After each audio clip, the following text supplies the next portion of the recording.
So, I mean, when you heard this news, do you have a clear idea in your mind as to what role the soldiers might play and what the limitations of that would be? Oh, absolutely. I think the role is very similar to what we saw under level 5 lockdown last year when there was a hard lockdown. And that is essentially to protect the SAPS members who are trying to sort out these violent acts and criminal acts. They are not deployed to enforce the law. They are rather deployed to protect SAPS members who enforce the law.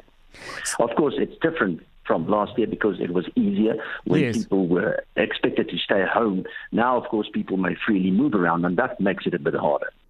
So let's look at this in a little bit more detail. I mean, for example, let's say the police, let's pick the Jabulani Mall for the sake of argument in Soweto, and the police are trying to get that situation under control.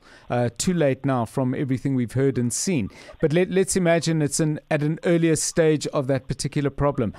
What part would the soldiers play? I mean, could, for example, the army be deployed around a place like a shopping mall to physically protect it, or would their role be different to that? That could be the scenario where the military gets intelligence. All these agencies collaborate and they give the intelligence to the military. The military goes and safeguards a specific spot which they believe will be a target.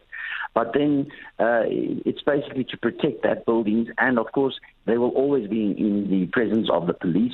At all times, the military is acting under direction of the police member that's in charge. So their role would typically be to have, surround a hot spot, whatever the case may be, in order for police to move in to deal with the situation. News. Experts. Analysis. Where things stand. What you need to know. Drive home with John Perlman. On 702.